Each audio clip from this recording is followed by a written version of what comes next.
What's up, my guys? Station. I guess you're right, Dylan. I am a butthead. Ridiculous. Yeah, it's good to be here with you guys, man. Reviewing 1989's Society, coming from director Brian Yuzna. Hyped to do this one because I know me and Robbie have been dying to talk about this. Definitely since the start of the channel. I'm a huge Brian Yuzna fan. Like, honestly, almost everything he's done. I'd have to go through every single thing, but man, I even love like his 2 dentist movies, man. I think those are fun.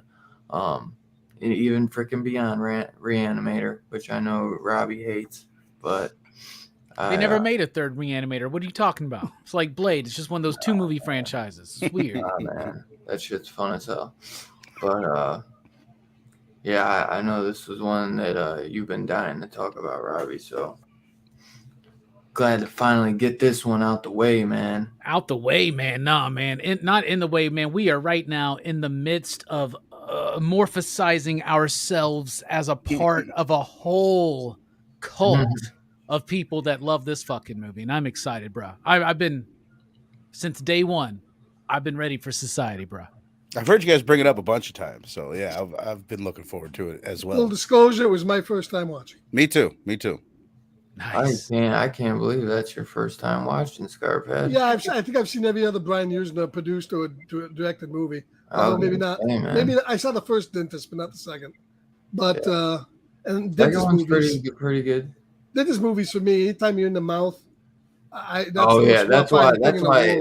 That's where Scarphead draws the line, y'all. I draw the line with it. He got TT shit, man. Stay out of his mouth. That's why it gets me, man, because I hate the dentist, bro. So that one got. But I think it's done. It's a good one. I mean, he knows Brian Yuzna, man. He knows how to fuck with you on what you're scared of, you know. But yeah, man, straight up classic. This is one where he kind of went outside the box and didn't have anything. Didn't have Stuart Gordon, producing or doing anything with this. Because usually, they came as a pair back in the day. So this is him kind of going outside the box and directing this himself. Well, he was having problems getting movies. He would get movies financed. He would get production rolling. And then his directors would drop out. Like there was this movie called The Man. His director dropped out. There was this Honey, I Shrunk the Kids. He produced that. And Stuart Gordon wrote that, but he was going to direct it. He dropped out of directing it. And so he decided, you know what? Fuck it. What if I just start directing movies myself? So he negotiated a 2-part deal, or a 2-movie deal, I should say. And they were down to give him the funding as long as he did a sequel to Reanimator. But he made them promise to do that he could do that one second. That way he wouldn't make the sequel to Reanimator, which was Bride of Reanimator, and then they canceled the contract, right? Just buy it out. He made it so that they did Society first because he really wanted to get this movie made. Yeah. Yeah, this started out as a Dan O'Bannon script, I guess, from the Man, and it was going to be kind of like an Alien type thing, and they changed a lot of stuff around, and Dan O'Bannon did Dark Star, the Aliens movie, and a bunch of other stuff. So it wasn't Brian Yuzna. He didn't write it, but it was kind of a mishmash of different things. But he did have the idea of the ending, and basically came up with an idea along with they tasked writers to do the script, but he came up with the idea to kind of reverse engineer it. Is what it says in some of the special features. Yeah, because like Q&A or whatnot, right? Yeah, because I think the society aspect of it was always there, and then they kind of like the cult. Yeah, he just wanted to get to the shunting, and then he was like, "How can we the shunting? How do we make this movie idea lead to that?" Man, I tell you, you can't get it done without the special effects done by the freaking crazy screaming Mad George. That's for sure. Because these effects, man, they're iconic. They still hold up to this day. It's one you don't want to really be eating during this one. It's like what I remember. What I remember as a child, the Showbiz Pizza fucking puppets being like, like those terrifying. Maybe for some of y'all younger, Chuck E. Cheese puppets or whatever, like Showbiz Pizza, Chuck E. Cheese is what I remember that kind of shit looking like, but obviously not. Not gross, gnarly, sweaty, slimy. Bruh. This movie, I don't have a problem watching it, but I have a problem fucking watching it. I'll tell you. I legit 100% was eating pizza while watching this last night. It had the third act too. I was like, it's still good. Dude, the one scene that grosses me out so much that I don't want to eat during it is that scene in Spaceballs where Pizza the Hutt's like eating himself and shit. I don't know. Thinking of that. Yeah, the pepperoni's falling off him. Yeah. For some reason, that's the grossest thing I've ever seen. It's body disgusting. Pepperoni. First time I saw this movie, I liked it myself, but I do have issues with it. I do have some issues. Yeah, it's not perfect. It's not a perfect movie with for sure. I mean, it's definitely a movie that's not trying to take itself seriously. That's why I feel I don't know if it would work under the hands of anyone else than Yuzna, because he could kind of, I don't know, man. He'd take you and beyond Reanimator, it just felt like a different world, man. I don't know if that's good or bad at times, but. Well, we're not talking about the Reanimators, but I will just once again say that I like Bride. But society, man, I mean, by the end of it, you get like these weird ass, this cult of like aliens that have come to, they're not aliens. That's the guy said that. These specific. We're not aliens. We've always been here. Yeah, that's one of the things I would like to see him tiny bit. It was mentioned that they go kind of implied that they go all the way back to the time of Julius Caesar and those orgies that were going on. I would like to see that tied in a little bit more, but I imagine that's what they were shooting for.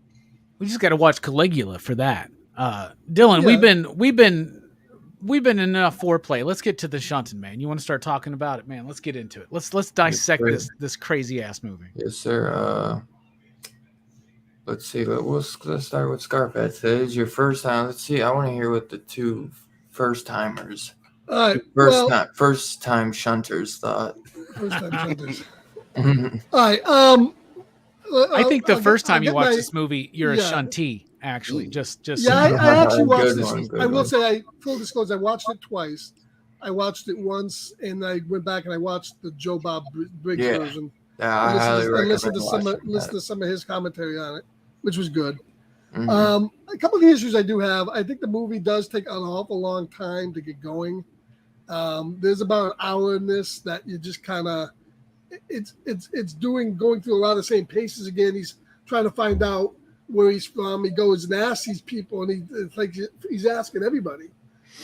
There is a few continuity issues, like some things that don't make any sense. He starts off in his car and then he winds up at the girl's house. walking through the woods. They just wind up there. I think they cut something there for sure. I know they may have been, yeah. It did take a long time to get to that part, but of course, once it gets to the part, it's going from there. The other thing is the two leads, man. They cast two guys that really almost look exactly like each other. The two leads, him and his buddy. A lot of times I was getting confused. Bill and Milo? You talking about Bill and Milo? Okay. They look alike. You know, by the way, Milo's family, very famous for making hamburgers and sweet tea. Yeah. There you go. Really? No, it's just Milo's tea. No. Oh, my only other complaint was I did have a problem with the tone of the movie a little bit. The movie starts off for the first hour. It's pretty deadly serious. I mean, when he's going and looking for what's clues and stuff, it's definitely a horror movie, and the scenes and there's a little bit of blood leading up to that. The shunting and the special effects are great, but I did think they went a little off the rails with the wacky humor of it. All of a sudden, it's really full blown, almost like a comedy farce. There wasn't a sense of dread there as much during the shunting part of it that I would have liked to see. Like not even when he reached through that dude's ass and like fucking went up through his mouth. I understand that. Yeah, that was great. But I don't know why why other people were doing the same thing. I'm not quite sure why that killed the guy. Sure, he did grab the eyeballs and pulled him through his asshole. In every fucking movie, guys are always saying they're gonna fucking, eye fuck somebody and fist fuck somebody. And this movie fucking actually did that, and they showed that. But I thought it got a little goofy at the end, and there wasn't quite as much of a I want to see a lot more sense of dread, and they just let him go at the end, and that made no sense. They're gone. And the one thing I did, although I love the special effects, they are very gooey. I would like to see a little bit more, like maybe blood mixed in with that. Not so much with the people who are going to eventually pull themselves back together. Bro, we're already pushing the MPAA. Right. Come on, man. Right. I know, and that's why it was left out. I get it though. It would have felt different with blood. It would have been a different vibe with the blood. Yeah, and I just would like to see him take it a little bit more seriously. But overall, I mean, once you get to that point, there's nothing like it. And even if the rest of the movie was pure total shit, which it wasn't, it had good titties, which is always a plus. An ass. I feel like blood though would make it a little bit more. You can't do an 80's movie without a little fucking incest going on. That's good. So incest and titties, that makes the movie okay. And that cue the porn bots. Here we go. So it's about to happen, right? Cue them. We'll see. Let's test a theory. All right. So I did like that. The special effects are great. I like the music. I love those two opening and ending theme songs. Those are phenomenal. I really enjoyed that. Fit perfectly. The only thing I didn't get, maybe you guys can explain this to me, where maybe I missed a little bit, is after they absorbed the people, like his buddy that was in the car crash, and then his other buddy that was actually in the car crash and killed. Are they shapeshifters? Do they come back as them, or is that really them? Because his buddy died, and then he gets pulled apart the orgy. Well, they faked his death, so that was a fake corpse. That's why they were able to. Now, what about his buddy with the glass? The buddy with the glass. I feel like they like absorb the people. That's why he ended up having that beauty mark. Them, right? Well, I don't know if they. No, I don't. I think they absorb them and they have a part of them. Hence him developing the beauty mark. That's where kid had. The story fell down a little bit. The Milo that way. But the other guy, I can't remember his name, but the like the Poindexter fucking nerd guy. About. I think he faked his death because they're able, they're like Gumby, so he was able to have like slit his throat. Okay. And that's why when he shows up, he's like, if you notice, from that point forward, he like touches his throat every once in a while, like it's uncomfortable, like getting it back together or something. That makes sense. All right. I didn't notice him touching the throat. That does make sense. I figured it was like a Will Byers fake body situation. I haven't seen all of that. No Stranger Things. That's season one. Season one. That's all right. She's like 5 years old, man. Come on. Oh, man. But no, I enjoyed it. I wouldn't put it up there with, I would guess, From Beyond and Reanimator are definitely better films. But I enjoyed it, and we're not rating it yet, but I liked it overall. Hells yeah. I'll jump in. I fucking loved it. I thought it was a shitload of fun. I totally get what you're saying. Like, There's the third act of the film, which is a 10 out of 10 all day. That's amazing. But I think the first two acts, I do think it does have some of that comedic tone throughout the whole thing. So then when the third act hits and it goes all wacky, to me, it didn't feel out of place. It almost like told you like, yes, it has been this like slapsticky the whole time or whatever. But I really enjoyed it. Like it had enough of the like Rosemary's Baby invasion of the body snatchers feel that like kept me intrigued. Especially like the first time I was intrigued, I was into the mystery, and I did watch it again, and everything hit a little bit different. But if I had an issue with it, it would be that you guessed it right away. You knew it's like, oh, they really are. This family really is fucking. The therapist really is in on it. Like you knew exactly where they were going with it, but it still worked for me. Like if the third act, if the special effects or practical effects weren't so good, then I would have been like, oh, this was too predictable. But they took it like it was predictable, but you didn't know it was going to go where it went as far as like just the amount of body horror and wildness. But overall, I loved it. I thought it was a shit ton of fun. It was it was great. Hell yeah. I'm glad to hear that, Vern. I've been waiting for you to watch this movie. I'm so glad you're here. Yeah, awesome. I am too. I missed you guys last week too, so yeah, I'm stoked to be back. And that girl's mom, man, she loved just hair. The girl's mom, and she got I don't know what was with her. I'll tell you what. Hairballs. I'm going to go ahead and start then. That's the one thing that I don't like necessarily about this film. I watched the Bloodbath and Beyond review right before we went online, so obviously that's kind of like in my head. But they mentioned that, and I was like, they're right. Like it always bothered me because there is no purpose for that character. Right. Like it's a weird kind of a bit, and apparently Yuzna said it was just a bit. Like, I don't even know why we fucking put it in there, right? I think if you take out that kind of stuff, you can even out that third act a little bit, like the escape. They also pointed out that they just get the fuck away. Like so it's that easy to just get the fuck up and run away out the door, and they're not going to like, I don't know. But apparently there is a sequel that was done in comic book form that I did not know about. So I have to hunt that down and see. It was that Plastic Man. What company put it out? I don't remember, but I remember seeing the cover and it looked gnarly. But overall, did they tell you about it in the Arrow special features? No, I saw it on a Joe Blow video, I think, tonight. Anyway, I love this fucking movie. So when I got into Reanimator and From Beyond, and I started devouring the catalog of Stuart Gordon, I eventually finished up to what I was able to get, and then I started going into Brian Yuzna because I watched Bride of Reanimator and Beyond Reanimator. Then that led me to Society. And I remember the first time I watched it, I was into it, but I didn't think it was that great till I got to the end. And I was like, holy shit. Like, that is fucking wild and very effectively gross and gnarly. Like, that judge with his fucking cigar and the slime dripping all over it. Like, first of all, I'm just grossed out that you got that thing in your mouth. Because you got all these bodily fluids and ejaculates and shit probably just dripping all over you. It's so fucking gross. I have become obsessed with this fucking movie. I love it. I think it's absolutely amazing. First of all, very thinly veiled commentary on the class system and the inequality evolved and the corrupt institutions of it, right? That's very, we'll get into that, but that's obviously there, right on the surface. Like, it's not hard to figure out what this movie's actually about, but at the same time, it's wild.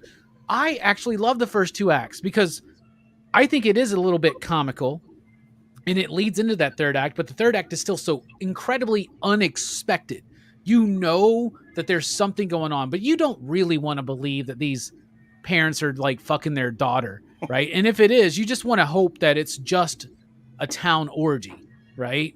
But it's way worse than that, you know? And when you finally get it revealed and you know, like, you always know, yes, something is up with this family, but that's the way that it's portrayed.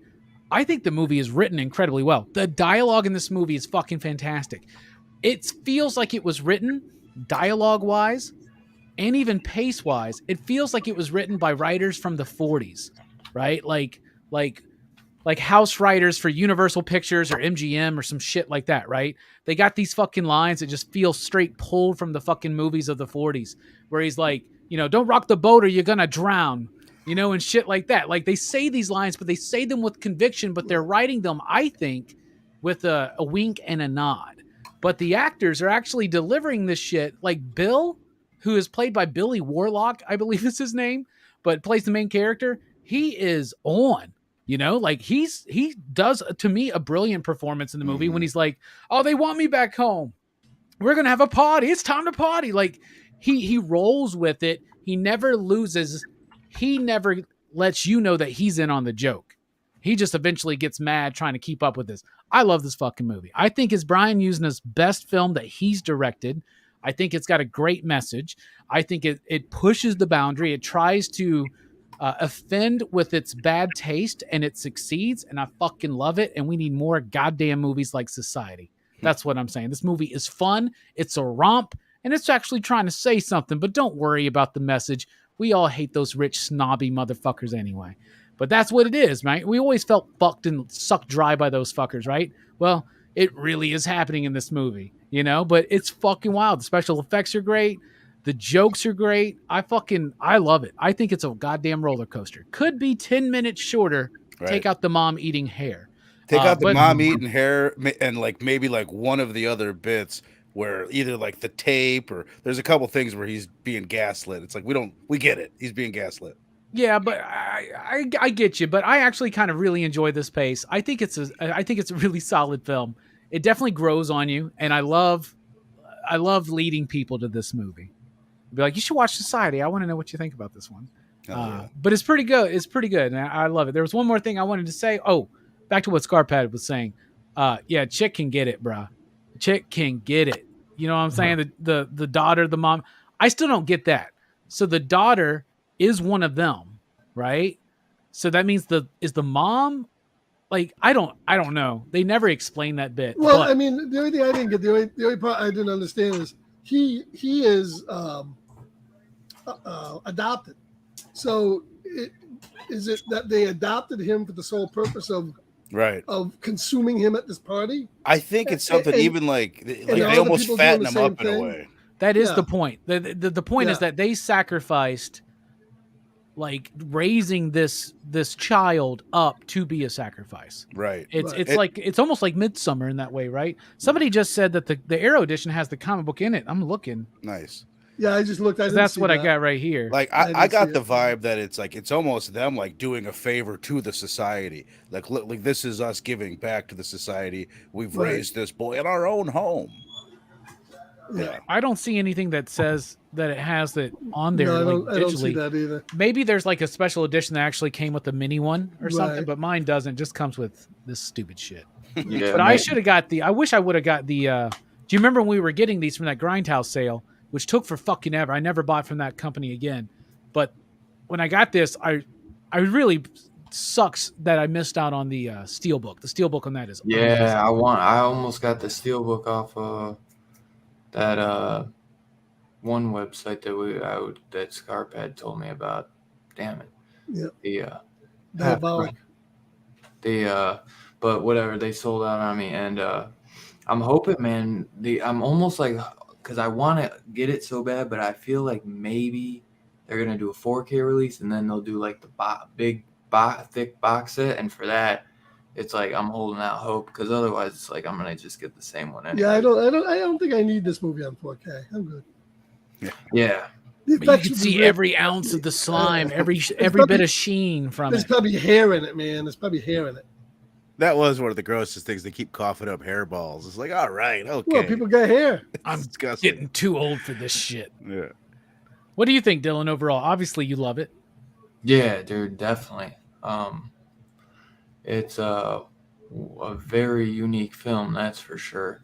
I've never seen anything else like it. You know what I mean? I was just so amazed by the special effects towards the end. But one of the big things, I don't know if y'all mentioned, but the vibe of the movie in the beginning, I know it's kind of slow, but it has that, like, invasion of the body. Well, I guess Vern did say it kind of has that invasion of the body snatchers feel in the beginning. Like, just something's off about. Well, it kind of reminded me a little bit of They Live too. Did you get that vibe?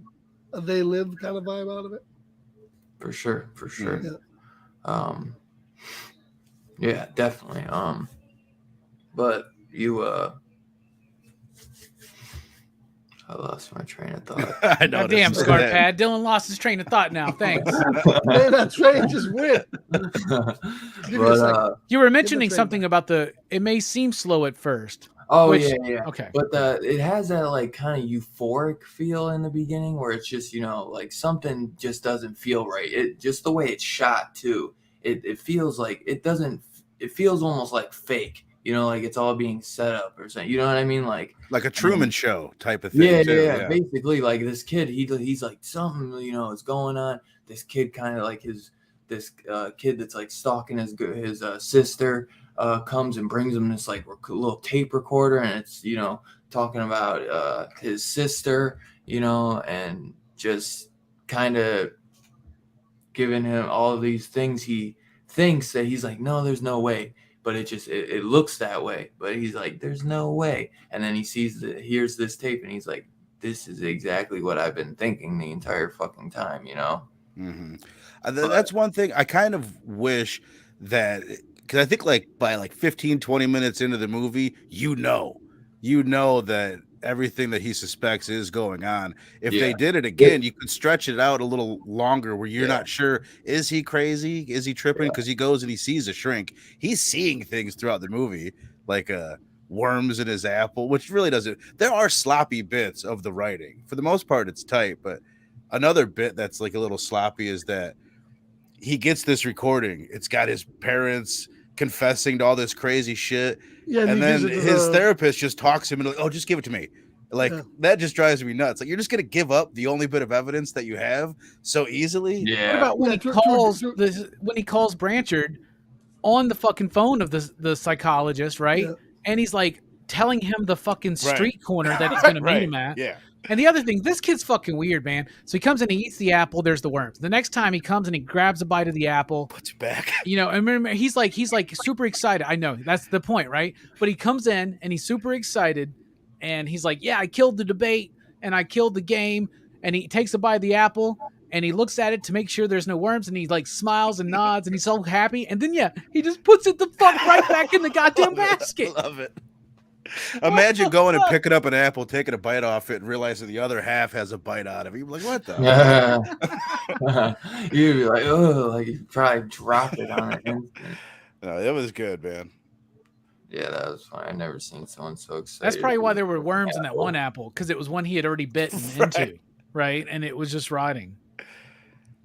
What about that girl that he goes to kind of like mess with on the side, and her mom is just like a total like we were talking about like a total troll. I thought she was played by a man. I was like, dude, I don't think I'm allowed to not like her, but she's not. That is a woman. Like I thought it was a man. What about his girlfriend, who's like the most like fucking valley girl? Goddamn, like and it's just all that shit. Like I think the movie with the pacing, I think it gets a lot of our interests, some of our interests, most of our interests, because it starts getting sexual pretty quickly, right? And I love how it keeps you holding. It lures you in with that, right? And then with that third act, bruh, it's flipping that shit around. It's like, oh, you like exploitation, huh? Don't bust that nut just yet. Yeah, how's this make you feel? I think that's a good segue into talking about some of our favorite characters. Dylan, I want to know what characters you want to spotlight, bro. Who is that at the end? The one smoking the cigar. The mayor, the judge. The judge. Yeah, he's pretty good. Obviously, the main guy. Usually I feel like he wouldn't work because I don't know him from anything else, but I think that he pulled off the role pretty well. In a way, man, like it's weird, but I feel like in a way, like nobody kind of really stands out as like this incredible character, It's just kind of like they all come together as a whole at the end. But yeah, he's the son of Dick Warlock, yeah, who was a the butthead. Dick Warlock was a stuntman. He actually played Michael Myers and not Michael Myers. Oh yeah, Michael Myers in one of the Halloween he played movies. Halloween really? too. Halloween he played 2. him in Halloween too. Dick Warlock He was his father. Michael Myers like the entire movie. Yeah, and he's in Halloween 3. I liked him a lot. I thought he did the same with you, Dylan. Like I was like, first of all, he looked familiar. I'm like, what the do I know this guy from? But part of it is I think he's like a combination between Michael J. Fox and Tom Holland. He has like Michael J. Fox's voice.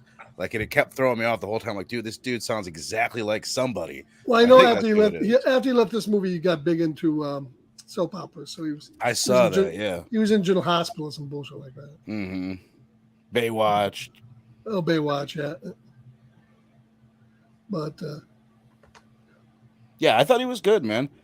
I thought he was okay. I liked how he had his little like New York or Northeastern accent, and at first I'm like, he doesn't fit in with his family, but that was the whole point. He didn't look like them, he didn't sound like them or act like them. He wasn't born into it. He wasn't a member of the society.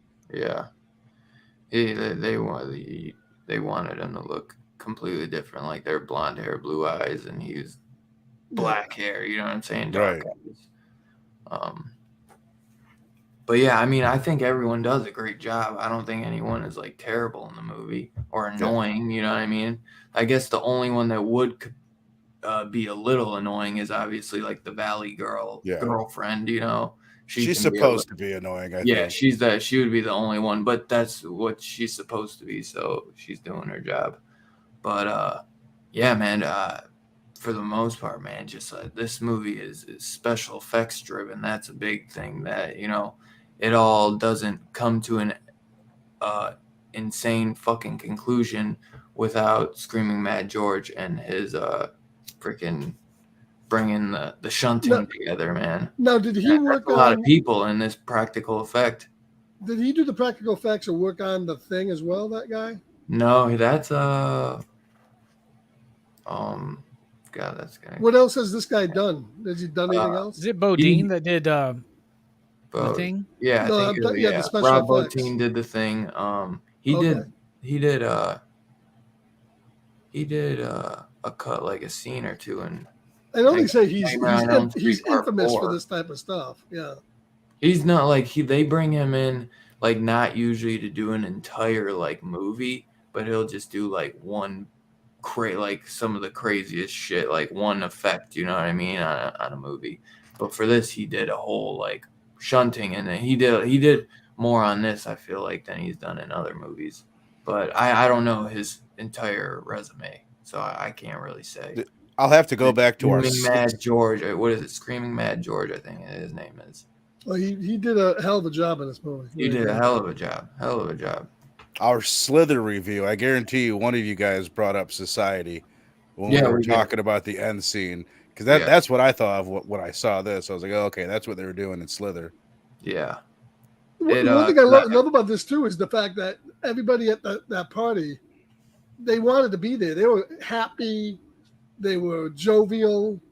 You kind of almost had a good time along with them. Nobody was really negative in that whole thing. Mm-hmm. You know, the judge was great. Even when they got burned at the end and they left, they weren't upset about it. They were like, "Oh, okay." Just need a new guy next to you. You know what I mean? There's no worries, right? They're that top level of society. That's right. There's no worries there. There's no worries. You got a character you want to highlight there, Scarphead?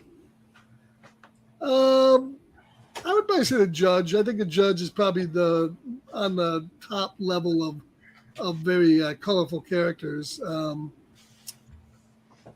Other than the judge, he's creepy, man. He's creepy as fuck, bro. You should do the judge for Halloween. He was happy. He got the fucking birthmark. He loved it, man. He just loved it. Beauty mark. Beauty. Yeah, he's so excited about it. The father was okay. I didn't really care for him too much, but I remember him from a bad Star Trek Next Generation episode he was in. It looks like Screaming Mad George did the creature effects for Predator. Scarphead. Oh, really? He did effects for the Guyver. You know that Mark Hamill movie He was a sculptor for The Abyss, James Cameron, The Abyss, a first technician on Big Trouble in Little China, which I think he did maybe some of the effects. I think he worked on some of the effects in that. He did makeup effects on Beyond Reanimator. I know Yuzna brought him back for Beyond Reanimator. I didn't even know. A lot of people came back for Beyond Reanimator from this, for the crew. Yeah, and then The Dentist 2, he did special effects. Well, as far as body...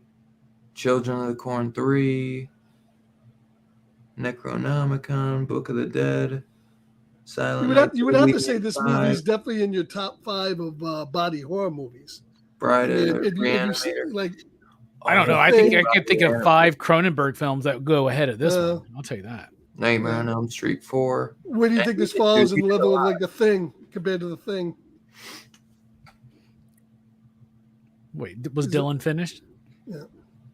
No, that's Rob Bottin on The Thing, and he's fucking legendary himself. Yeah, if we're talking about the body horror aspect of it compared to The Thing is better. I mean, I think The Thing is better. Well, The Thing has more going on. This is just the one. I just mean the special effects. Yeah, I think, no, exactly. I'm saying there's not like a bunch of different variety of effects in this. Yeah. But I don't know, just talking like the practical body effects. I think they were pretty good in this movie. It's up there for me. They were pretty good. There's some weird looking ones. There's some moments that looked like Bride of Reanimator, like when the mom has the dad's legs and the daughter's. It's probably a prop from Bride of Reanimator. Honestly, well, Bride of Reanimator was after, but yeah, they probably used some of that. Yeah, but you see the same type of thing, and it's almost Harryhausen-esque, but a little bit more 80s, obviously. What about you, Vern? You got a character? I'll go with the sister. That ass, first and foremost. Like they knew how to pick the spotlight, didn't they? Yeah, they knew how to pick the attractive woman. I thought she was really good at being really charming. Like you were supposed to be suspicious of her the whole time. You knew something was going up, but then like when she would talk one-on-one with Bill, the main character, like you kind of believed her. She was really charismatic, but also like mysterious and really good looking. So yeah, she was great. And that scene with her in the shower, which is like the first really weird thing, or actually before that is when this is a weird thing. She's like, "Will you zip me up?" And I'm like, "Damn, this is a fucking porno start these days." Like, here we go, it's about to go. But like her back bulges out, and he just like, "Oh, you're just a little damp." It's like, no, her fucking back bulged out. Like, let's talk about that. Why don't you be like, "Hey, something wrong with your back?" His psychiatrist is gaslighting him, and he's like, "Ah, this is all in your head. These are dreams." Like, but yeah, when you see the shower scene and she's behind that frosted glass or whatnot, isn't there a moment where you're like, wait, what the fuck am I looking at? Right. Like, am I looking at, like, comic book guys have been trying to get tits and ass on the covers the entire time. Like, this is how you do it, apparently. Yeah. For me, those that don't know what it is you can see her ass and her face and her tits, like in a fuzzy, like she's all twisted around. You're like, what the fuck? Yeah. But it's still hot somehow. I think Bill is awesome. I love his delivery in this movie. I think the dad is amazing. The butthead. Like that's the thing that always stands out because that's the big joke that everybody loves. But I do want to say big shout out and station and a pop pop boom to Ben Meyerson as Ted Ferguson, Ted the Tycoon Ferguson. Ted Ferguson. Like I think he played the fucking snotty, rich, privileged, trust fund asshole douchebag perfectly. Right. Perfectly. I loved him. And then when he spits out his fucking tongue, and I love his delivery on his lines, including the line when he's like, "Oh, didn't you realize we've been sucking off we've been sucking off you pieces of shit like for decades, for centuries, for years, right?" So I love that bit. And then the tongue, that's a gross bit too. You don't want this dude to like fucking be like it looked like it like stuck on there like sandpaper tongue, like a cat tongue. Ugh. His other line is he says, "Yeah, I fucked your sister, and then it turned everybody else on. They all fucked her too." He delivers it so well. Yeah, and you can tell he's wearing at the beach. He's wearing those douchey ass fucking glasses that like he can flip up, like sunglasses to regular glasses or some shit. And then at his own goddamn party, he's got a private tent like next to the fucking pool. And I love that shit. I love him. I think it's great. And then what's her name? I don't know what the character, but it's Clarissa. It's Clarissa. Oh yeah. She explains it all to me in this movie, baby. Explains it all, and I love it. I didn't understand a word of it, but she explained it. No, yeah, when she's sitting there, I don't want to get too erect over here, but when she's sitting there in the auditorium just spreading her legs, it's like, oh my God. Like take you back to high school. Some stimulating conversation. She was great. Leaves us mentally erect. And she had some of the same qualities of the sister, where she was really, really charismatic. Like they both seemed like cool chicks to hang out with. Like they knew how to pick them or cast them. Yeah. I'm sorry though, man. You gonna squeeze me some fucking suntan lotion on my face? Like I ain't cool with you for a moment. Like you gotta apologize for that shit, man. It was very sexual. It was like they were getting busted nuts on him and shit. I just love how fucking blatant like he is with like his chick is right the fuck there, and he's all, and his chick ain't fucking bad looking, right? You know what I'm saying? And he's all just like right in front of her multiple times. Like the whole school saw her looking at her cooch in that Basic Instinct scene, right? So, yeah, the ending was good though. With the prep guy got inside out, and he's on the floor and it's twitching, and the judge or somebody goes, "We just gotta wait for him to heal." It's like that dude ain't ever fucking gonna heal. And somebody was like, you get the impression that they've never seen that be done. Right. And like exactly. somebody's like, he's all inside out. It reminds me of that Nickelodeon bit of Inside Out Boy. Right. When went all the way around on the fucking swing, and so he came back in his organs and shit on the outside. I don't know why. They weren't really too bummed out about it though either. It's like, oh well, that's it's a very nonchalant fucking ending. And maybe I think there's a point where you're like, so they just run the fuck away and it's okay. Like, you tell me next time they bang, she ain't going to start, like, morphosizing into him, and he's going to be all, like, freaked out, because maybe that's what happens in the sequel comic book. But maybe it's because the point is that they're these rich, privileged, high society motherfuckers. Like, they don't even understand that something bad has happened. Right. They're just like, what a crazy night. We'll talk about this next week over drinks and highballs. Drinks and highballs are the same thing. Never mind. Drinks and 8 balls. That's what I'm talking about. There you go. Did you pick one, Dylan, or did you start us off? He started us. Oh, yeah. What do you want to get into next, Dylan? What did you think about the music and cinematography? Cinematography and music. You started off, Robbie.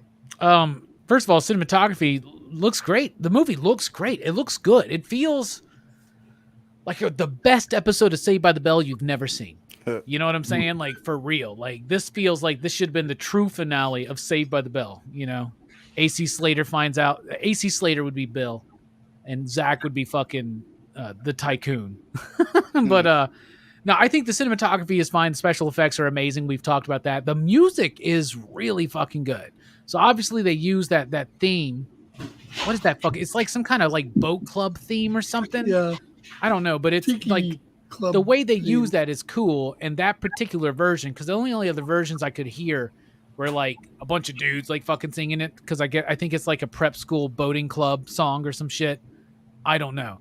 But the score is by Mark Ryder and Phil Davies, and it feels very like typical. It doesn't necessarily stand out, but if you actually listen to it, it's not trying to stand out. It's just doing the job. You got plenty of moments where it's just like, and they're just stacking like progressions, right? Like just the tone, and they're just building it up really cool. And it does lean into the kookiness when it needs to. So I really like the score. I could not find it isolated, which was kind of sad, but I was trying to pay attention to the music in the film because it is very subtle in a lot of bits, but it's very effective in its subtlety. It's not doing anything different or nuanced or exceptional, but it is doing the job exceptionally well. Mm-hmm. Yeah. I'm going to steal it from you and then we'll go to Vern. But I was going to say, I think it looks great as well. It looks like the guy who did the cinematography actually worked on like RoboCop, The Running Man, Starship Troopers, bunch of action. Assistant, so he likes some Paul Verhoeven, yeah. Empire Strikes Back, Alien Resurrection, Terminator Salvation. So he worked on some good stuff, man. RoboCop 2 as well, and Top Gun, and Indiana Jones, Amityville 3D, Jesus Christ, Poltergeist, Dragon Slayer, Return of the Jedi, The Right Stuff. This was their big get. Like when they were like getting the crew assembled, this was the one that excited them. They were like, "Fuck, we got the fucking cinematographer from goddamn." We got Rick Victor, dude, from Empire Strikes Back. Hell yeah, that's the best shot fucking Star Wars film from that era for sure. Yeah, facts, man. Did a lot of good stuff. No shunting in it. No shunting. Well, have you not seen the new extended special edition? The shunted edition? The Yuzna edition? The one that, yeah. Because when Luke goes into that cave to confront Vader, it gets a little weird, man. In that edition, I'll tell you. And don't even get me started on the Argento cut. Oh, God. Yeah. The Italian. That goblin score. I thought it's like exactly what you said, Robbie, where like with the music, where it didn't really stand out, it didn't really do anything, but it was really competent. I thought it was kind of similar with cinematography can be just like that with music. If it's doing its job well and it's not overly stylized, sometimes you could just not even notice it that much. Like I thought it was well shot. There was nothing that really stood out to me. It's like, oh, they're doing like really interesting shots there. It was just really well done, but nothing overly stylized. So in both departments for me, the music, there was a couple bits where it got a little like campy and weird towards the end. There was a couple moments when it got a little like, thump, thump, thump. Okay, this is the silly part of it. It knew what was going on, right? What was that song? Robbie, I bet you'll just know. Like there was a really famous piece of music at the beginning of the big orgy. It's like something that's just like you grow up hearing all the time that stood out to me as being like, oh, this is perfect. Yeah, it's one of those scene. Like waltzy fucking things, right? Yeah. I don't even remember what it is, but yeah, it is. You're right. A famous piece of music for sure.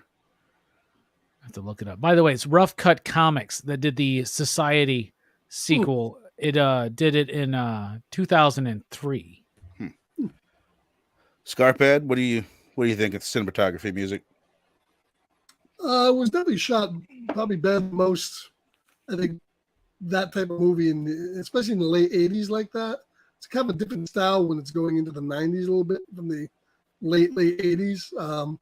So I thought it was done well. And the music, I thought, as I said, it gave you a sense of mystery and horror in the beginning, went over to that whimsy at the end because it kind of morphed over into kind of like, it was kind of advertised as kind of a comedy too. So you can't really say the movie wasn't what it was trying to be, because I think it was. I think it was everything it was trying to be. And I thought the music fit.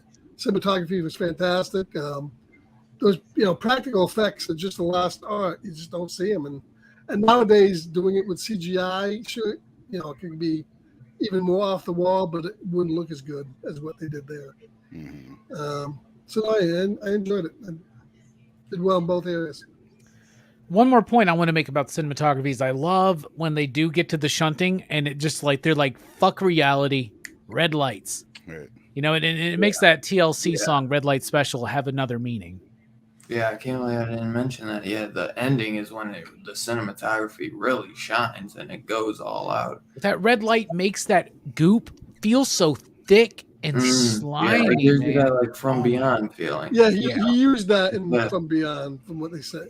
That pink hue is in that movie a lot at the end of it if you go back and watch it. Yeah. It's one of my favorite things about that movie when we covered it for March Madness on we did it on PCP. Yeah, that was super fun. I love that goddamn movie with the blues and the purples and the pinks and oh my god, it's so gorgeous. Well, I think they knew. I mean, whenever they do these movies, special effects shots, and always call it gag when they do a special effect or an action sequence. They knew that the main gag in this movie was the ending. Everything else was there to support it. And I think that's why they really put their top effort into that ending. Because if they didn't stick the landing, that ending didn't buoy up the rest of that movie. It had to. Then you would be disappointed. And that's why you go out leaving that movie with an extra high because of that whole last sequence. So I think they stuck it. They stuck that landing, They landed the gag. They shunted that landing, some would say. And when the father's there as the butt thing and he's going, he's farting, that was fantastic. Yes, I am a butthead. Yeah. It's because it's so awkward when he calls him a butthead earlier. You're like, damn, okay, it just felt out of place. But then when they finally give you the punchline, I guess I am a butthead. You're like, oh, okay. Well, in 1989, calling your dad a butthead was like, God damn. Plus, I do want to point out this movie came out in 1989, June 12th. We're a few days away from that. That's when it debuted in Europe, and people loved it in Europe. People responded very well. Brian Yuzna actually says he thinks it's because they're more understanding of the message of this film about the high society, the aristocrats, right? The aristocracy, which is something that in a lot of European countries they're very familiar with in their history, right? But it didn't come out in America until 1992 on June 11th, which means, Dylan, once again, without even planning, we're 2 days away from the U.S. 40th anniversary debut of this film, bro. Oh, look at that. That's wild. See, that's why we didn't do it before. We were destined to do it. Well, I don't remember. Was this in theaters or was it direct to video? It was in theaters, and it did very, very poorly.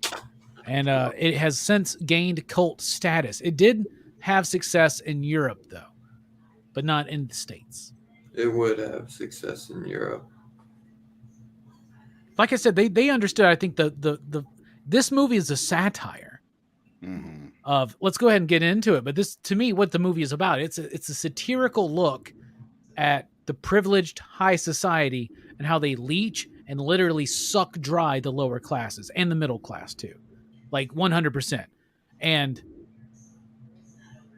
I think that the movie obviously doesn't hide this message, and I think that the movie has fun with its message. And I have said this before.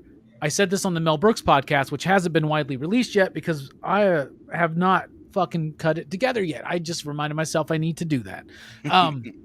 That being said, Mel Brooks said, you don't stop Hitler by telling everybody Hitler's bad. You stop Hitler by making people laugh at him. And this movie makes us laugh at that inequality in class structure, right? And that's how you do satire, and that's how you make a political protest statement in a fucking film. Be gnarly, entertain, and get your point across, because you're not trying to be like preachy. This movie's not preachy. It's making fun of those privileged ass motherfuckers. Mm-hmm. That's how you do it. Once again, you don't defeat Hitler by telling everybody he's bad. You defeat Hitler by making everybody laugh at him. So there you go. Right. I mean, it's super on the nose, but not in an annoying way that like modern messaging that's on the nose tends to be.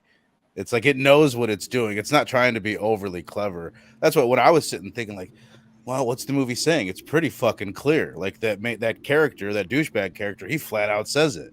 Like you mentioned earlier, we've been sucking off scum like you forever.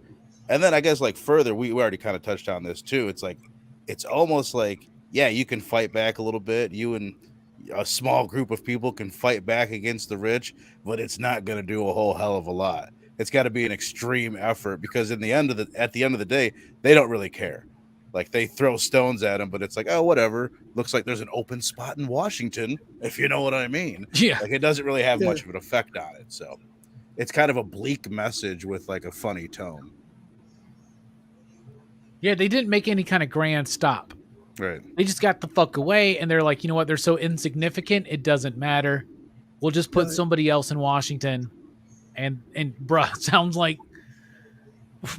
like goddamn, it's too real right now. Too real. I don't even want to talk about it, man. Well, I don't even know why. I mean, why did the girl? What was the girl's motivation? Just that she fell in love with him, man. She fell in love with him.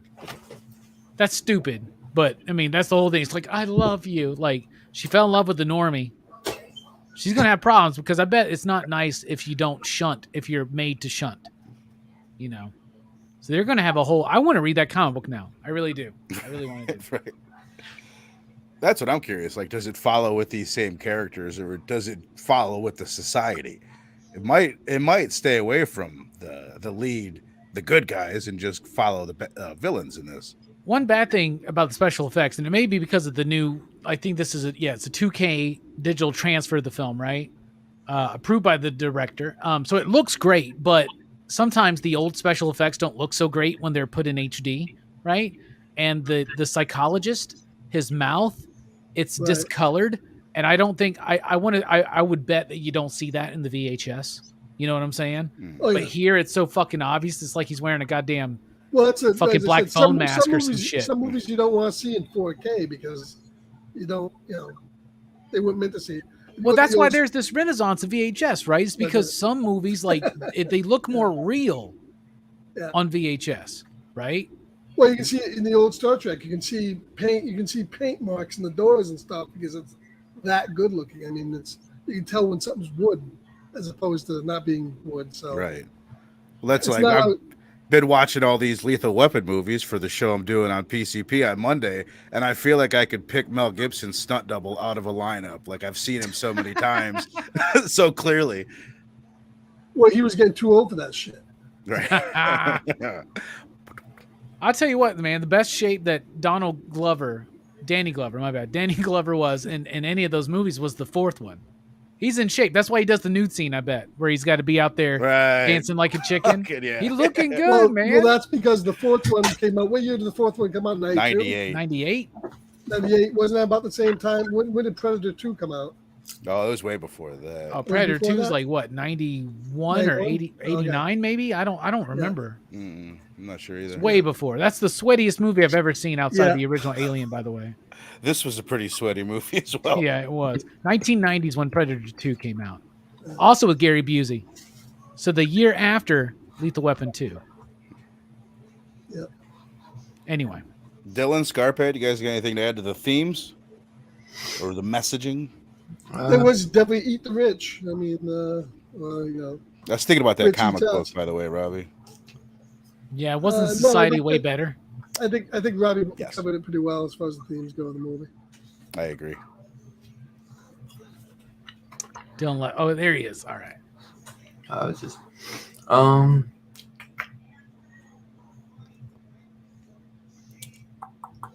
man, I guess just trust your instinct, man.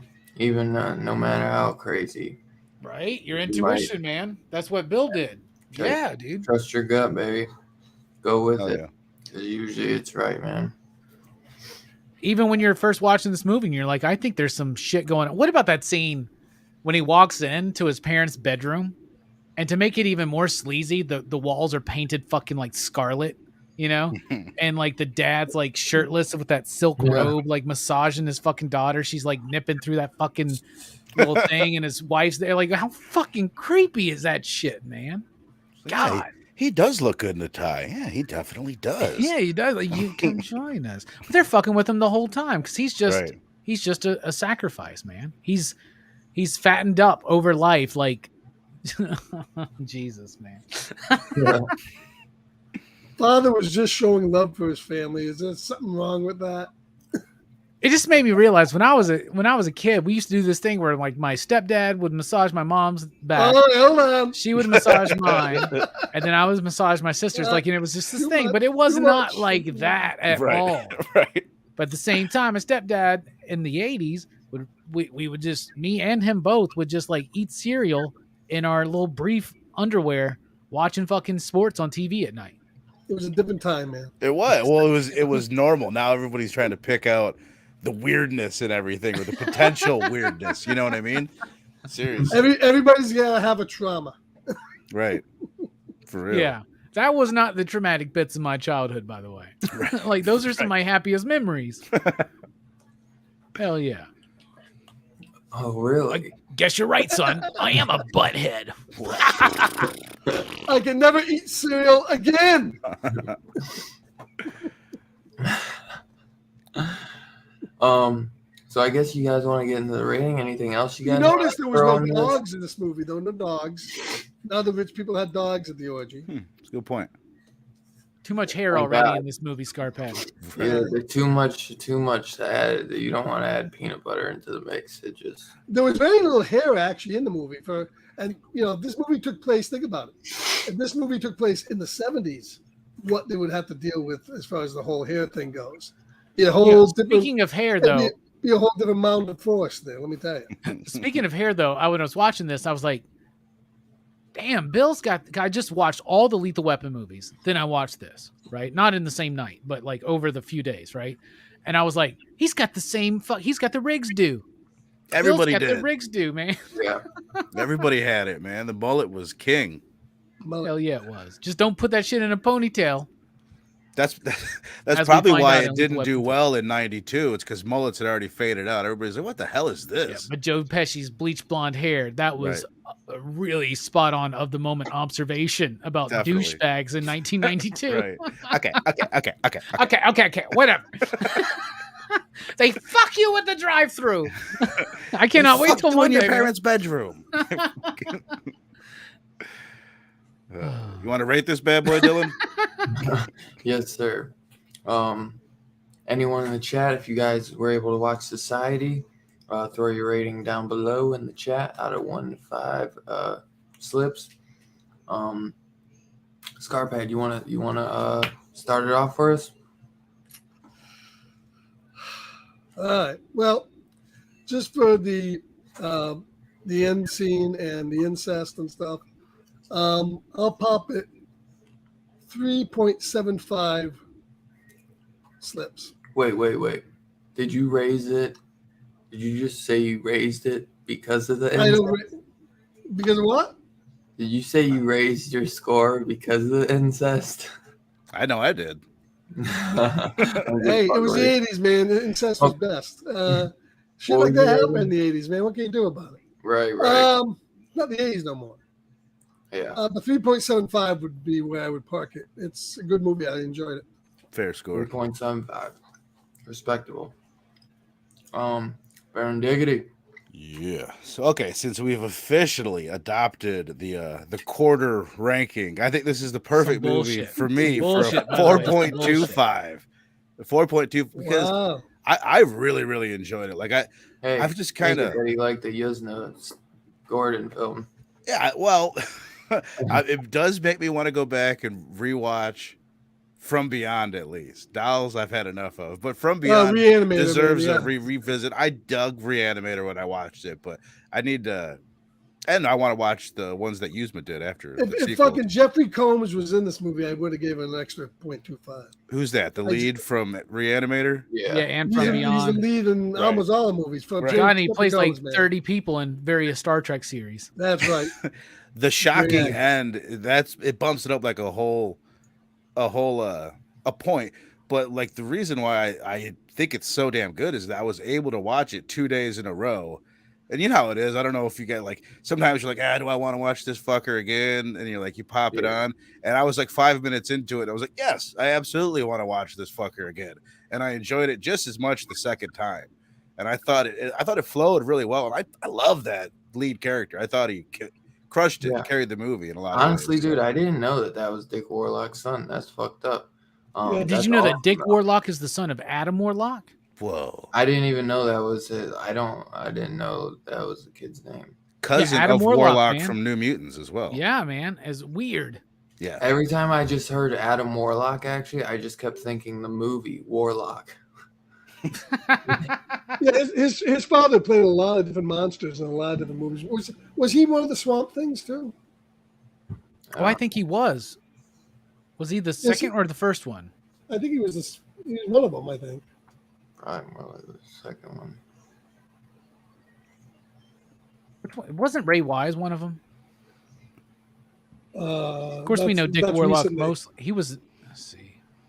Oh, I got it. While I'm looking at this kid, I got to point out his line. The best friend, Scarpad, that you kept confusing with the lead character. His bit when like the lead character, he's gone for a second, and all of a sudden the friend, he goes to the hospital, and now he's the lead character for like 10 minutes of the film, which was a little weird. He's got the bit where the nurse is like, I'm sorry, you'll have to go check out the morgue. That's where he's at. And his line, no. Like the way he delivers that line is so goofy to me. Good old Milo. It's ridiculous. For me, I'm going to go, since we're doing this bullshit here, 4.369, dudes. Yeah, I love this film. It's in between a 4 and a 4.5. If we were doing this on a more sophisticated show like PCP Movie Night, I would say the lower end of 4.5. But I will say here, 4.369. I fucking love this goddamn movie. It's baller. It's not perfect, but it is doing exactly what it's set out to do, and it does it with technical skill and craft. The acting is good. It's just got some moments here and there, could be shortened a little bit, but overall, fucking love this movie. I can put this shit on almost any goddamn time, as long as I get to see the shunting. I can start it halfway through, as long as I know we got the shunting to look forward to. I love it. Nice. Where you at, Dylan? I'm at a 4 out of 5 on this one, man. I think it absolutely looks great. The practical effects are legendary. And you could talk about just the shunting for the next hour. You know what I mean? But yeah, man, Brian Yuzna, man, just like coming out swinging on this one, man. Directing this without Stuart Gordon or working with him at all on this. So that was cool, man. I really like that because it's cool to see them both come together. But I really like seeing Yuzna kind of go off on the side and just fucking cook this baby up, man, because this was a good one, man. And it's just so unique, man, and just a beautiful way to cap the 80s off. You know what I'm saying? Like straight up. So yeah, 4 out of 5. Looks like we got a 4.5 from Two Gun. 4.5, so about it because of incest. 4 out of 5 from Mad Respect. 4.75 from Gary North. We got some love for this one. Oh yeah, because it's a dope ass film, man. So yeah, I was surprised to see this was the Joe Bob Briggs show. There was the second. It was the first season, the second episode he did this movie. So really? That's been a reason. It's an awesome episode, man. Awesome review. So yeah, what do we got? We got an average score of 4.69, dudes. Bruh. It's fairly accurate. It's close. I don't know how it always ends up that way, but it's great. Dude, I got to point out before we move on from this film, there's this, the scenes where he's given, first of all, he's in the debate and you can see the crowd there at the school. There's two different scenes where they go back to that gymnasium and you see the crowd reacting. Same crowd, but I happen to pause it there for whatever reason, and it's fucked up to look at because you have all of these like darker skinned students, like the whole back is all these like darker skinned students, like Indian students and Mexican.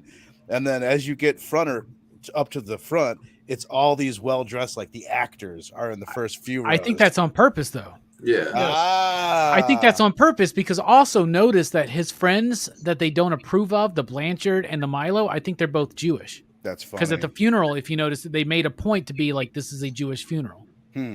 Like, okay. I think and there were no African Americans in this movie at all, except for that scene. There's one dead center up to the front of it, but I just thought it's funny. Yeah, just like you point out, it being the same crowd. I bet that's on purpose. 100%. All right. That makes me feel better about it because I was like, ew. You could kind of see the era showing at the time where they weren't really thinking of that. Wait till you watch Lethal Weapon 4. Oh boy, it's funny. It's weird though. So yeah, that concludes our review for 1989 Society. Next week we will be reviewing the 9th configuration, which I couldn't find on Shudder, man. I actually just got Shudder. Are you serious? It's on there. Unless they did William Peter Blatty's. I know it's on Tubi. I'm pretty sure it's sometimes movies leave there, and maybe. Yeah, because Society wasn't on there when I checked today. It was on there last night. It's on Shudder. I was going to say, I just watched it last week on there. Dude, I'll tell you what, a little side note, I just paid for Shudder. Do you guys watch it on, like, any of you guys watch it on a smart TV? Because it doesn't play movies. Like, 80% of the movies that I try and click on, it just sits there and loads. I have to go and watch it. Yeah, it would not play Society for me. What are you using for a streamer? Samsung Smart. Maybe you need to update. You're using it. Oh, you mean I just downloaded it and then I deleted it. I put it back up. TV maybe needs an update. I don't know. I don't know either. I just didn't know if you guys had a problem. I use a Fire Stick most of the time. Yeah, usually better luck with a stick or an Apple TV or Roku or something. I usually, because I do have a smart TV, but I usually always just do everything through the Fire Stick. It's easier that way for me. Yeah, because a lot of times I go up on Shudder, they have those 24-hour channels where they're just like TV channels with the stuff playing continuously. It's been frustrating to say the least. It's like, but man, we are big William Peter Blatty fans, as we pride ourselves on being huge fans on The Exorcist 3 in this group of fine young fellows here. Greatest psychological thriller of the 90s. That's what I was waiting for. Dude, I'm excited to have any of you guys seen this? Robbie, have you seen this before? No? No, I haven't either. No, allegedly I have it on the way. Friend of the show is sending it to me. So I'm awaiting its arrival. Yeah. Apparently I lamented about somebody sending it to you last week and nobody sending it to me, so somebody's sending it to me. So I thought that was pretty dope. Is it Michael Caine that's in that? Who's in that movie? Dude, there's literally a lot. There's so many people, and it's Stacy Keach is the main guy. Scott Wilson, Jason Miller from The Exorcist. Right, Dude, there's so many big people in here. Tom Atkins is in it. Joe Spinell. Yeah. I forgot Tom Atkins, by the way, was in Lethal Weapon. Do you remember that bit, Vern? Did you notice him in there? I was like, I forgot Tom Atkins is in this one. He was the daughter. His daughter's the cokehead that jumps off the fucking balcony. Sipping on his eggnog. Yeah, man. Straight, too. Like, no alcohol. Like, just like, that was weird. It was weird. Like, it seems like it's hot in LA at that point, you know? Right. I don't know. Is it the same person who sent me the 9th configuration sending it to you, Robbie? I don't know. Oh. I don't know if he wants me to name him on. I don't know if he wants me to name him on the show. Whatever. It's somebody I have personally met, though, a fan of nice. Your show and my show that I met at the expo this year. Oh, sweet. Hell yeah. Let's just call him T-Savs. Yeah, so I am so excited. This will be kind of like the second movie that's been picked out from one of you guys, because the first one was The Entity, and that was sent to me from the homie Two Gun Pedro. And dude, that is actually, I think, if not the first, it's right below second. It's your second. Right. It's second, I think, but it's literally second by I think number 1 is 1.7K and the Entity is 1.6, so it's right below it. I think Better Watch Out's your strongest one. So far. But dude, it's so sweet that Two Gun sent that. And ain't even started yet for DHS, y'all. Dylan's Horror Show ain't even started yet. I love that, because Better Watch Out, not only was it one of my favorite movies that I've watched with you guys, but it was one of the best reviews too. One of the liveliest. And it's because it was unexpected. It's like, where the fuck, where did this movie come from that is so good and we all enjoyed so much? Yeah, I love that. I love those reviews where you guys are just like blown away and you guys are like, Dylan, where have you been hiding this the entire time? By the way, Dylan's whole point in this whole bit is, if you want us to review a gnarly, awesome horror movie, send a copy to me and Dylan. We'll review it. Yeah. There you go. Yeah. We'll let you know our addresses. Just reach out, man. We're good. We're cool. Send us whatever you want, man. Let's do it. Let's fucking do it. It's how Bullseye Bob gets me to watch all these kung fu movies, man. I'm telling you, it works. It'll definitely send us the movie. We'll talk about it. It'll definitely make me want to, review it quicker, because otherwise I just pick my random shit that I'm looking at. Because usually I look through my collection. Did you look at the thumbnails, by the way, Mike's provided for the next few weeks, man? Yeah. He's on top of it, man. Some good ones. I know. I messaged him because I wanted to give him a heads up. So, by the way, do you want to go ahead and announce the official winner of the poll? Because I know it's a landslide, bro. Dude, I didn't even look. I didn't even want to look at it. I was gonna go vote, and I was like, I wanted to be It's a fucking landslide. I No have goddamn clue. question, bruh. Okay. Puppet Master. Really? Puppet Master won with like 79% of the vote. Really? I didn't even look at the poll at all. Number 2 was Trancers, actually. I think people just wanted to see what's her name again. That's what I was actually gonna pick was Trancers, but I was like, it was just too hard for me to pick. I'm excited though to review because I've been needing to jump into the Puppet Masters because the homie John Holshoe gifted me the Puppet Master box set last year for my birthday, man. So nice. I'm glad Puppet Master won then. I'm stoked because that's a movie that like I feel like it was one that I rented 1,000 times when I was a kid and like watched once. So I don't remember it at all. I'm just going to tell you guys, Sorority Babes and the Slime Bowl-O-Rama is going to knock that one out of the park. Trust me. Trust me. I can't wait though. So head of the class definitely, or head of the family definitely beat out Creepazoids. But Dylan, you're on this time. Sorority Babes is one of the best fucking full moon. I love that goddamn movie. Plus, it's got my girl Linnea. Heyo. When is that Puppet Master? A few weeks from now. A few weeks. Yeah. Nice. I'll give us the date. It's gonna be shortly though, because I want to do it because even though full moon movies are only like an hour, we're doing the 9th configuration next week. But remember, guys, we're doing a triple feature next week, the week after, and that's the Firefly Rob Zombie trilogy, House of 1,000 Corpses, The Devil's Rejects, and 3 from Hell. So we usually only review like one movie, so I wanted to give you guys I figure I'll give you 3 weeks. You do one movie a week. You know what I mean? I can't wait for that. That'll be a lively discussion because I know you and I are bigger Rob Zombie fans than Mr. Billups up there. I know Mike wanted to join because he's a huge fan of those as well. So my Holshoe? Oh wait, no, that's John. Never mind. Mike, yeah, okay. Oh yeah, John. That's John Holshoe.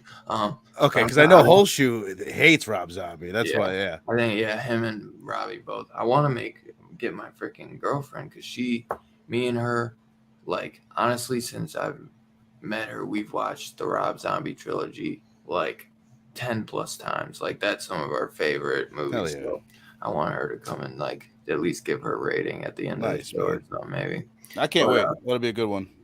Yeah, I can't wait. So I'm gonna figure out what we're doing the week after that, and then I'm looking forward to that. By the way, I'll probably do whatever we do the week after the trilogy. Maybe the week after that will be the double puppet full moon double. And start putting together your horror fest list, Dylan, because we're now about to hit Action Fest, so it's time you start thinking about your list. I sent you our list. Oh yeah. So think about your list. Get it to me ASAP so I can start getting thumbnails made up so we can do a big announcement at the end of Action Fest. I got you, dog. I got you. Hell yeah, yeah. I seen her. We're about to get into horror goddamn season. Of course, it's always horror season here on Dylan's Horror Show, but it's about to get more intense, y'all. There was a post I got from like Gutter Garbs, and it was like July 4th is over. Time to prepare for Halloween. And I was like, hell you know it, baby. You know it. Halloween season is upon us. You guys got anything for show and tell this week? You know I do. Hell yeah. Who wants to go first? Who's ready? You pick. Scarpad? Scarpad's always ready. I'll just look around the room and find something. Light week. Only 2 things I got on disc. Of course, one was Society. I picked this up from Arrow. Good disc, good transfer. And the only other one I got this week, came out this week, was in 4K, Edge of Tomorrow with Tom Cruise, Emily Blunt, which I like this movie. And it should look good and sound good in 4K. It's a good movie. And as far as what else I got, I picked up, just came in the mail, I got a new Eagle from Eagle Moss. This one is one with the laboratory section. Anybody from Space 99 knows that some of the Eagles were a little different. That one has the lavatory in it. A lavatory, whatever. Gotta have a shitter somewhere to shit. So there's the Eagle. And the only other thing I got was They must be having a shitload of these at Eagle Moss because they're giving them away with, you buy something, you get this. And when I opened it up, I saw it. I kind of figured out why. It's kind of horrific looking. And it smells really bad. It's Captain America, guy. For some reason, he's got the hammer. Not sure why. Maybe from the movie. So the box actually is nicer than the actual figure. So maybe I'll keep the box and put some cookies in it or something. And that's it for me this month. So, Dylan must be getting peanut butter. Dylan, you doing the nasty? What's going on? Is that T-Pain? What the fuck was that? I'm in love with a stripper. Was it me next? Am I going next? So. Fire it up, brother. All right, brother. Well, Society got it on Blu-ray. Yeah. I picked this up on Blu-ray, and it just came in today. Look, It's still sealed. I want you to see the price, and if you don't know, then you know. This I stole, basically. Like, this is one of those random Blu-rays that's fucking hard to find anymore and very expensive. Print. So I got a new copy. And I'm not like this. I don't like to talk about prices. I got this for $20. Like, that's fucking, I see this shit go for 60. So like, I was very happy. Why do I have Go all of a sudden when I already have it on VHS? Because I don't have a VCR. And I love this fucking movie. And Rockin' Robbie's going to be on Blame Fable tonight. And that's the movie we doing. So I'm. Oh, hell yeah. When's that? Next week? No, not this week. Next week? I think the week after. Something like that. Anyway, Fable let us know. What else? I finally got this. It's been on my wish list for like 10 fucking years on Amazon. And then one day I was like, you know what? Fuck it. I'm just going to go ahead and get Ghostbusters 2. It was like $7, right? I love this movie. I have the first one. I never had the second one. I was waiting for a box set, but after watching Afterlife, I don't need a box set. I just need this and another fucking release of Ecto Cooler. Come on. I upgraded my Deep Red to the Arrow edition. I got that in this week. Ooh. Nice cover. One of my favorite Argento films. Yeah, it's a cool cover, and I always like to flip it to the original, but the redo cover is really cool too. So happy to get that and to upgrade from my Blue Underground release. Here's my copy of Someone's Watching Me. This is John Carpenter's third film. It was a TV movie that he did right before he filmed Halloween. It released after Halloween, so they got a bump because of the popularity of Halloween when this released on network TV. However, he filmed this in like 14 days, and then as soon as he was done, he went and he did Halloween. On Rockin' Robbie Live, we're going through the John Carpenter catalog every other show. We did Dark Star. We did Assault on Precinct 13, and now we're doing Someone's Watching Me. This is my first time watching it. We're talking about it tomorrow night on Rockin' Robbie Live. Finally got my Kickstarter copy of Dig. This is a one-shot comic from John Lees and Alex Cormack, friends of the show. And this Kickstarter is a copy, or it came out this week. It came out for the Kickstarter people. We started getting it. So if you like Sync, this is the start of the next bit, y'all. We got this, and then we got 5 more issues. A good customer came up this week and gave us some shit at the shop. And I got these from him. This is Draculina magazine, issue number 16. Very nice. So that's cool. But what I'm really excited for is I got a copy of Scream Queens Illustrated issue number 2 with the Michelle Byer centerfold. And like, y'all, I can't show you the insides of this. You get what I'm saying? I did not realize that this was like a skin mag, basically, but with like horror actresses, famous Scream Queens. And now I've got to get issue 1 because who's on the cover? Linnea Quigley. I knew that was covered. So I think I got a new obsession, y'all, is collecting these Scream Queens Illustrated. But that's what I got for show and tell this week, my man. Nice. Thanks. I dug up a couple more Hot Toys to show you guys. These are actually like the first ones I bought. This is a little BB-8.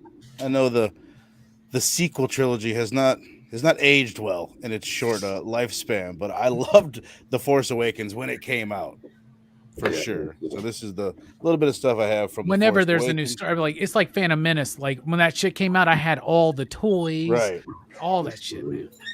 This is a pretty damn good head sculpt of this dude. You got the leather jacket or fake leather, whatever it is.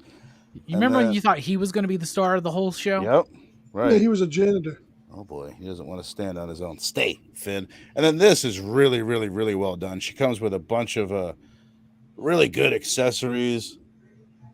Nice Ray head sculpt right there. Looks great, man. Got the whole backpack. It's just really, really well done on the details and all the accessories for her. And a lot of different looks you could have. You've got to get some horror ones, man. With Ray, I know, man. That's probably what I'll do. I'll probably sell some of these and get some horror. I feel like I've showed you guys Baby Yoda. Maybe I have, but whatever. Let me see. I don't. We're always down to see Grogu again, bro. But just in case anyone missed him, this guy. This is a sideshow collectible. Usually, what I'm showing you guys are Hot Toy 1/6 scale, but this is the life-sized of the Baby Yoda. Yeah, I have a $13 version. Yeah, this was a little bit pricier, but pretty sharp looking. He's got little fuzzy little hairs on the top of his head. He's got a little Grogu wiener down there. He's pretty cool. He's pretty cool. An actual wiener? Guy. Yeah. That's it. No, he doesn't. What? He doesn't. I lied. That'd be crazy though. Did Brian Yuzna make that? What the fuck is going on? Screaming Mad George made that? Now it's time for whatever the fuck the guy says when he rams his fist up the dude's ass. It's time to get to the bottom. He doesn't do that. It's time to get to the bottom of this situation. Baby Yoda. Shunt him. That's a little far. No. That's what I got. Did you guys see that? We got in a toy collection at the store this week, and it's pretty cool. Some broken retro pieces, but there was a Boglin in there. If anybody remembers Boglins, there is like puppets that you can move the eyes and the mouth and shit. They were gnarly looking. But this one, the plastic is so degraded on it. If you set it on the table, when you pull it up, like bits of the plastic stick to the fucking table. It is the most gnarliest shit. One of the dudes is going to buy it from us and put it in a jar, like in some kind of like preservative liquid or some shit, and make it look like a lab experiment or something. But Boglins, bruh. Super cool. I got to Google Boglins. Dylan just sent me that Tarman I ordered this week. See that? Yeah, that looks cool, man. Looks cool. Dude, so I didn't get anything this week, but since it won, nice. Pull out my copy. Because I didn't want to pull out the whole box set. It would be way too hard. I got shit on top of it. Is that from the box set? I don't know that. Yeah, this is from the box set. I want to get those two, the 2-pack NECA set so bad, bro. A Blade and who is it? I think it's Blade and Tunneler or something. But yeah, they got two. There are worse things out tonight than vampires. You know, the next after we do our double feature, man, the next full moon I've been dying to pick is freaking Tourist Trap, man. This is one of the best full moon movies. Still have never seen it, Dylan. I can't, dude. It's so good, man. That's why this will be one that we can review on its own. Honestly, this is one of the good ones. Chuck Connor's. Yeah, and I love this one so much that I freaking even bought this stupid little VHS. That's dope, though, man. That's dope. I got the Stranger Things season 1 that's like in the VHS package and shit. I got season 1 and 2 that are in the VHS. I never got the 2. Oh, bro, did you finish 4? Yeah. Bruh. Oh, my God. 4.5. 4.69 for Stranger Things 4, by the way. 4.6. Dude, 5.69. Like, that shit was fire. That shit was so good. So good, bro. Dude, it's so awesome to see something like live up to the expectations. You know what I mean? Like, so much nowadays, man, just like always disappoints that like seeing Stranger Things like live up and actually surpass my expectations. Because a lot of people are like, man, I'm not really feeling it this year. It's been a couple years since we got it. they're older. They're so old now. It's Dude, like, that's the best thing Netflix has done since the first Stranger Things season. I think so too. I knew it was going to be I think the first couple episodes, they had to build back into it, but they did lean a lot into the bullying stuff. They could have listened a little bit of that, but I thought you loved that shit last week with Black Phone. You're like, that's what it was like in the fucking 70s, right, you piece of shit. That's what we were saying last week. But we used to beat kids. I mean, it's really good, Stranger Things this year. And I think the extra running time. This season kind of did the best of like show. Well, it's probably because they were going into high school of showing the different aspects of the high school experience. That's one thing I really appreciated. The bullying was laid on thick. Lucas being the cool kid. You've got some friends that are joining other friend groups and we're branching off and all that. So, I thought they nailed it. They have to have some of the kids be bad because they're going to. Perfect amount of practical effect with CGI. And honestly, I don't even give a fuck about the kids anymore. It's all about Steve, Robin, Nancy, and goddamn Eddie. That was what this season was about to me. Like, I was like with Dustin, living and dying with those people. I think I may be bisexual because those four, like, I'm attracted to all four of them. Like, I don't know. There's something weird about it. I don't know I've never experienced this before. It's like the end of society.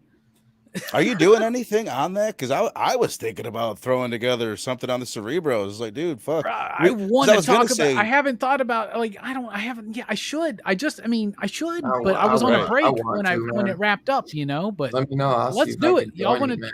Let's do it. Let's goddamn do it. Cool. Burno. That'd be cool. Come on. Do something on my channel if anything too. Well, because my original thought was like, well, fuck, we should do we should cover this on DHS. But then you had the month picked out. I'm like, well, let's not fuck with it. Maybe do a bonus episode or fuck, I'll do something. We could maybe let's figure it out, dude. A bonus episode, maybe if y'all. I know Monday nights are hard for y'all because Robbie does his review. Yeah, I do 2 shows on Monday, so but Fridays I'm good every night. I'm not most Friday nights though, so Friday nights were usually pretty good. Like we can get something in, man. Let's do it. Like, we gotta do it now though. We gotta do it now. Right. We should definitely. We can maybe do something on a Friday night. Yeah, Mondays, Tuesdays, Wednesdays, Thursdays, Saturdays, and Sundays are out for me. That's crazy. Sorry. But yeah, man. So I'm excited to review the 9th configuration next week with y'all. Fantastic cast in this, man. It's got a 5 out of 5 on Shudder. And nice. Dude, it's on Shudder. If anybody, it's on Shudder. It is. It's really well shot, and just the cinematography on it is kind of like dreamlike at times, and it's a fun one, man. I really like it, man. It's kind of like it gives me like Full Metal Jacket, but not like where they show like the war just like in the like in the freaking hospital and shit. Full Metal Jacket meets like One Flew Over the Cuckoo's Nest. Oh, but this is interesting comparison. I don't know. Neither of those are horror movies. We've done Legend here and the Dead Zone, so we're good. Dude, this is Scream Factory. It's not Shout. It's a Scream Factory. No, but you just said it was like one. They get a little lenient with Scream Factory, bro. Let's be honest. Mixed with Full Metal Jacket, and neither of those are horror movies. But I'm just saying. The Poison Ivy franchise is a Scream Factory release, bro. Let's be honest. What did you say? Full Metal Jacket could technically be like a real life horror movie. So why don't we chill out? It is. Oh shit! That's right, Scarpad. We can't even fucking see you anyway. You're like, you got Max Headroom going on hard. Nobody had the heart to tell you, but we're having fun with it. Yeah, no, I don't know. I gotta finish it though. I can't. I watched like 2/3 of it. I have to finish it. So. You can't even make it through it in one sitting, Dylan. No, dude. I watched it and then I had to go fucking pick up food, man. So then I didn't get to finish it. What are you, a DoorDasher? What the fuck? You got no Grubhub to eat, bro? Jeez. You got Amazon Prime. Grubhub's free right now for a year. Get it? Come on, bro. That's what burger, man. Smash burger. So, do you recommend I go see Thor tomorrow? That's what I want to know. No, I'm going to go see Thor tomorrow. I'm going to go see Thor in the morning. I saw Thor Thursday night. Did you like it? I go. I liked it. Yeah. Have you seen it, Vern? Yeah. Did you like it? I sat there very quietly the whole movie. I laughed at like the parts that I was supposed to laugh at. Like when you saw Chris Hemsworth's butt. Yeah, and then when the movie ended, I turned to my fiance and I said, "Worst Marvel movie ever, right?" And she was like, I thought so for sure. I'm watching it tomorrow morning. Are you fucking kidding me, bro? Eternals, bro. Like I don't know, man. The worst Marvel movie is goddamn Thor: The Dark Age World? of Ultron. No, don't be crazy. Dude. I don't know. This to be, I thought it was. It wasn't better than Ragnarok, but I still think it was good. It could have been better though. I didn't like it, man. I couldn't get into it, and I knew what I knew what they were doing. I want more gore, man. Well, they say Christian Bale was excellent, underused. So I feel like it's like, damn, that's what we did with him. If you want to know my thoughts, tune in to Rockin' Robbie Live tomorrow night at 7 p.m. Central Time. I'll be talking about not only Someone's Watching Me from John Carpenter, but Thor, Love and Thunder, because I'm watching it tomorrow. That's Rockin' Robbie Live tomorrow at 7 p.m. Central Time. Monday night. On Monday? 8 p.m. Central Time. We're kicking off Action Fest 2022. It's hot. It's July. It's fucking summer. It's time to have a little Christmas in July.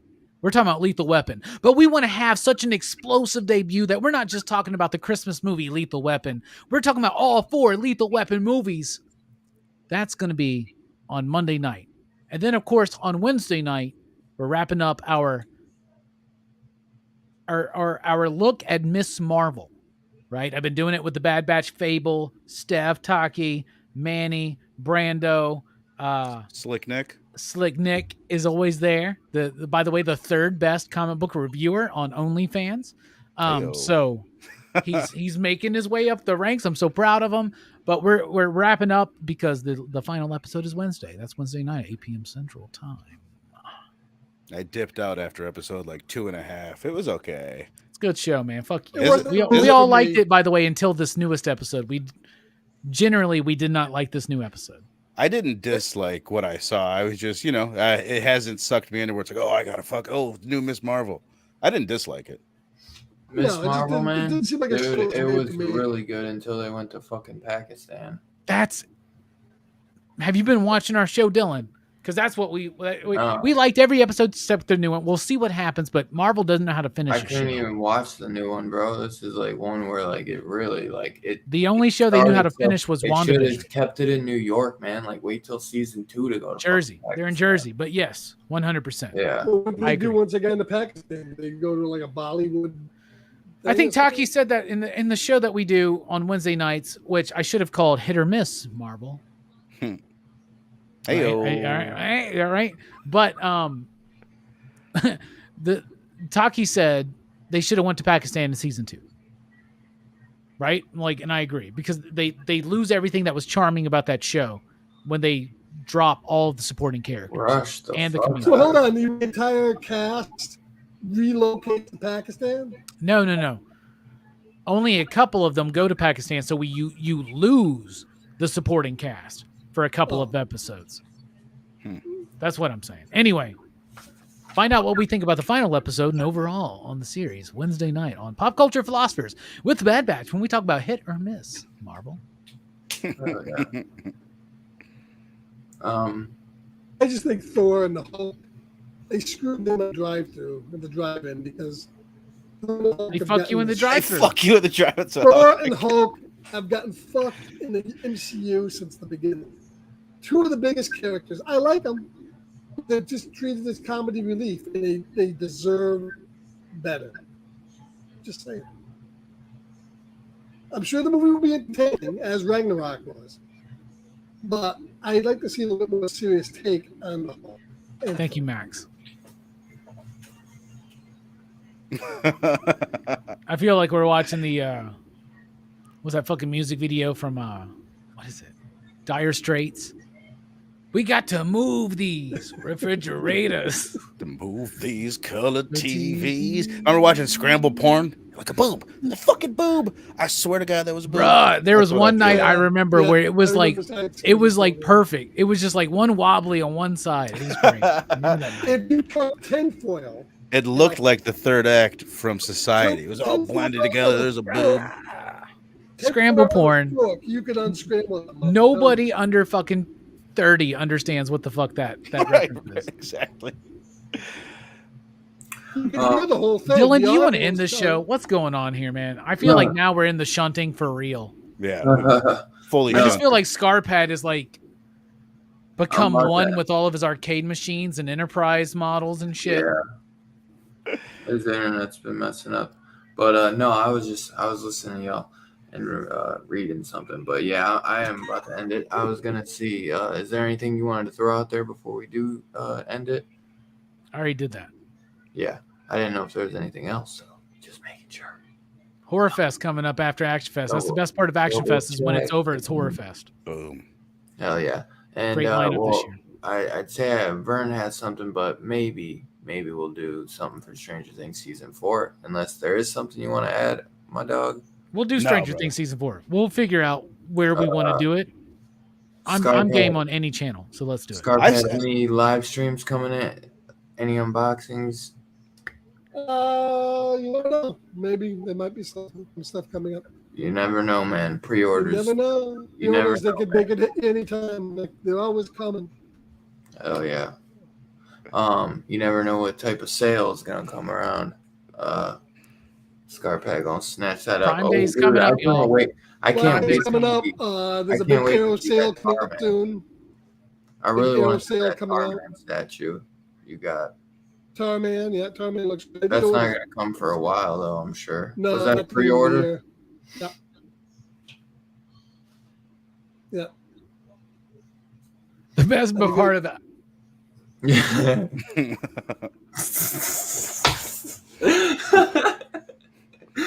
Come on. He does it pretty damn good though. You're doing really well. Robbie's got it perfect. In the gun movies and those old 80's sitcoms, they always end the characters going. Oh, by the way, this fucking Someone's Watching Me movie does end on a fucking freeze frame. I'm like, goddamn 70s TV. Shit. It's like, Really ties.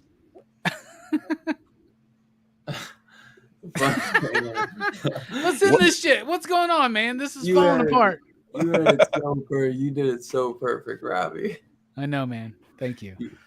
Oh god, that was good. Scarpad, where did they sell Frosties at? I can't remember the restaurant. Is it McDonald's? No. Frosties at Wendy's. Well, when these nuts hit you in the face, let me know how it feels. Ooh, shebang. Hey, you know they got a new Beavis and Butthead movie out? Right, I know. I need to see it's on Paramount. Do the universe. I have Paramount. Well, you guys make sure you do your homework. Check out William Peter Blatty's The Ninth Configuration on Shudder, on Tubi. So it's on Tubi for free. So let's check that out. Firefly trilogy the week after, so you guys can get a head start on the Rob Zombie trilogy, House of 1,000 Corpses, Devil's Rejects, and Three from Hell. Make sure, Prime Day Tuesday. Don't I know it, man? Don't remind us. Gay ass. Gotta work, but hopefully I can pick something cool up. Man, I gotta work. What the fuck did you say? Freaking stupid ass. How can I honestly make sure that Dylan's gonna pick it? I think we should end the show right now. I think the biggest. I don't know where we've gone. Hey, dude, now it ruined Prime Day because now they got me working overtime for it. So I was like, I don't even get the shot for nothing. But yeah, Bastards. Definitely pick up something good, man, for Prime Day. I'm sure you can find some dope ass horror Blu-rays for like half price. You're all the best, man. We love you. Peace out. We'll see you next week.